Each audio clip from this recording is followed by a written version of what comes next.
At the final part of requirement, we will learn how to get work list item from Azure DevOps using WorkItem query language with Power Automate Desktop.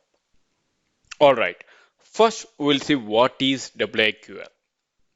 WIQL stands for WorkItem Query Language, which is used to execute the query by WIQL REST API. A WIQL query returns only those work items for which you have view work items or view work items in the node permission.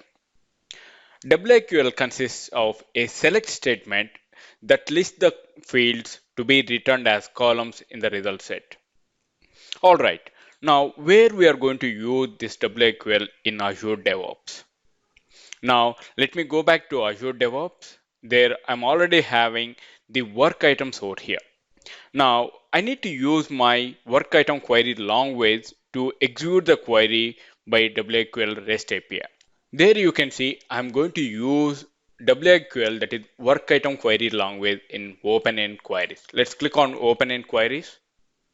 Now there if you see, based on my query that I'm going to retrieve or returns only those work items which you have to view work items. There, if I'm going to edit the work items by clicking on editor, there I'm going to give my query over here. Let's assume I want to retrieve only the items with the work item type as task. There you can see I'm having work item types, right? I want to fetch only the result set in such a way the work item type is task. How can I make this query over here? I'm going to add a new class over here in my query language, and after that I'm going to give the field as work item type, that is operator equal to task, and then I'm going to execute or run this query. And there you can see in the result set that I'm going to get only the particular work items which I want to view. Let's assume if I want to check only the issues, then I'm going to apply the work item type equal to issue, and then I'm going to run this query. Then in that case, we are having two items, that is one is ID 6, another one is 2 with the type of work item type as issue. Now, in such a way, now I want to retrieve the data from the work items from the Azure DevOps boards. How can I go ahead and retrieve it? By using Power Automate Desktop. And then I'm going to add a new worksheet in my Excel sheet with a new work item sheet, and then I'm going to retrieve all the values which have been given in the work item query language. There, whatever I have applied the queries, I'm going to give in the request body that all the data or all the work item, I can retrieve it, and then I will store in the result set. All right, how can we go ahead and do that? Let's go back to Power Automate Desktop, where we are working with the work item management project. All right.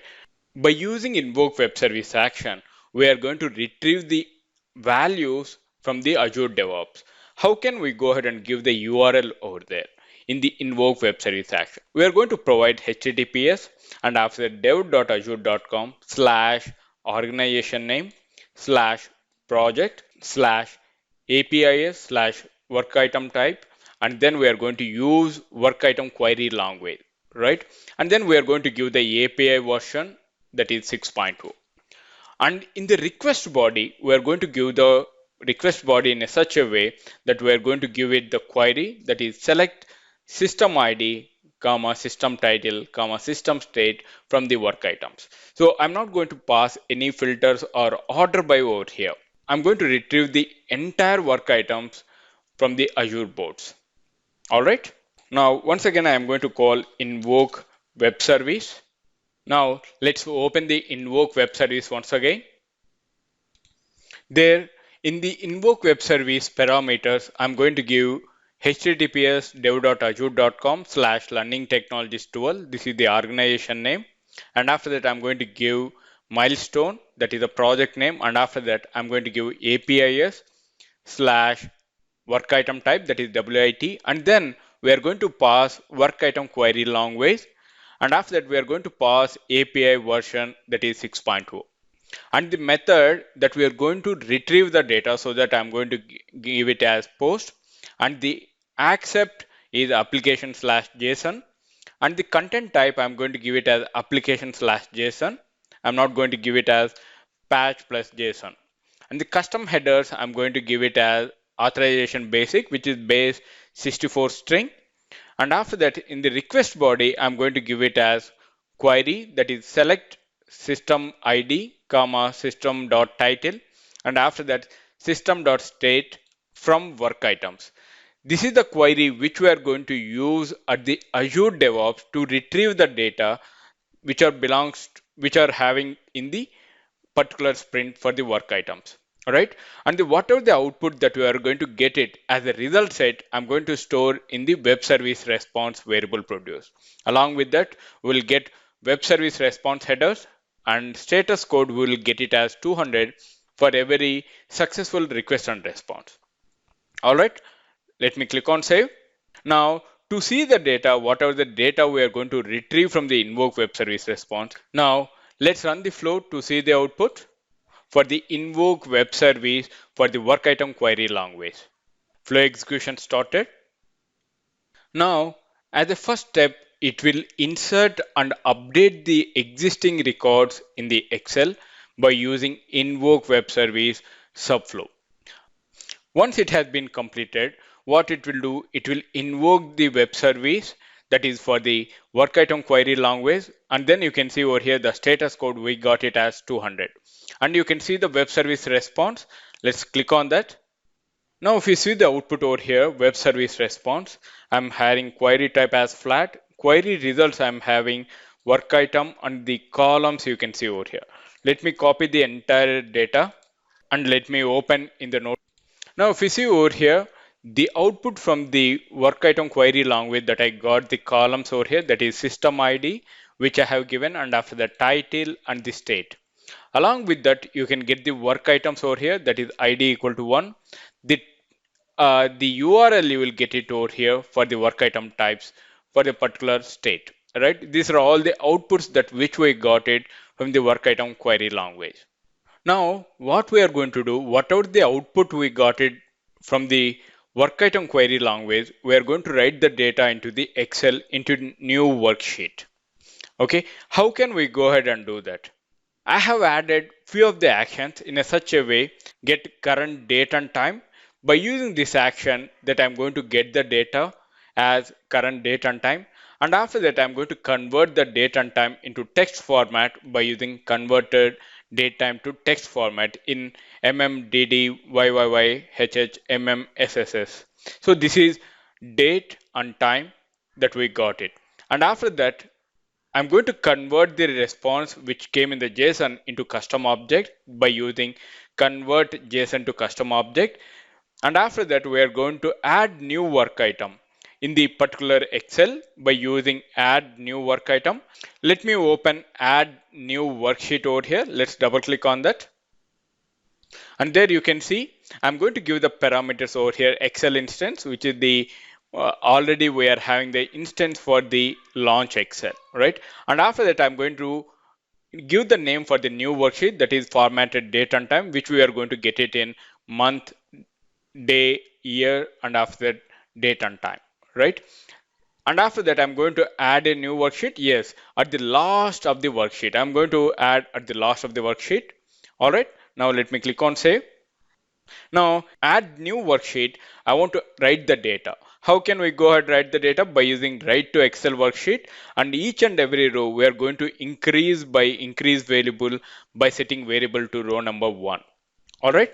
Every time it is going to increase the variable, and then it is going to write the data into the Excel worksheet by using JSON as custom object, and then it is going through the loop by using for each action. And finally, we are going to write the data, and then we are going to save the data, and then we are going to close the Excel. All right. These actions all we have seen already. So that's the reason I have copy pasted over here in the particular session. Now, as an additional step, what I'm going to do, I'm going to use set active Excel worksheet because of it's a iteration, right? Then whenever we are going to add a new worksheet, we want to read the data from the active Excel worksheet. How can we go ahead and do that? By using set active Excel worksheet. Let me drag and drop the set active Excel worksheet onto the workspace. Now, as a parameter for the Excel instance, we are going to give Excel instance and the active worksheet. So you want to start with the name or with the index. I'm going to give the name over here, and after that the worksheet name, I'm going to give it as sheet 1. This is my first sheet with the name of sheet 1. So I'm going to give it the name over here as sheet 1, and then I'm going to click on save. Now our entire bot is ready for the work item management. In a such a way, we are going to add new work items as well as we are going to update the new work items. And after that, for every iteration, we are going to get the data from the Azure boards by using work item query language. And then we are going to add a new sheet in the particular Excel with date and time format. And then we are going to close the Excel. All right. Let's run the flow to see the output. Flow execution started. As a first step, it is trying to read the data from the particular active Excel worksheet, and then it is going through the loop to create and to update the existing work items by using invoke web service action for the particular task or the IDs. Once it has been done, it is going to get the data from the Azure boards by using WorkItem query language, and then it is going to create a new worksheet, and then it is going to write the data into the particular Excel by using write to Excel worksheet. Once it has been done, it will close the Excel by saving the Excel document. All right, our flow has executed successfully. Now we'll see the Excel that for the work item query language. Let's open the Excel once again. There you can see my active Excel worksheet is sheet 1. And after that, there you can see with the date and time, we have added a new worksheet, which we are going to retrieve the data from the Azure boards. There if you open, if you open the sheet with the name of date and time, there you can see I'm having IDs, URL related to the work items. There you can see I'm having https dev.azure.com/learning technology slash, and after that you can find the project name, and after that APIs, work item type, and work item /ID. These are all the 7 IDs which we are having in our Azure boards. All right, I hope you understand how to create work items as well as update work items by using invoke web service action. Along with that, we have seen how to work with work item query language, that is WIQL, as part of work item management project. Thank you for watching work item management project. If you have any queries related to this concept, please post them in the comment section. I will see you in the next session. Till then, bye bye. Have a wonderful day.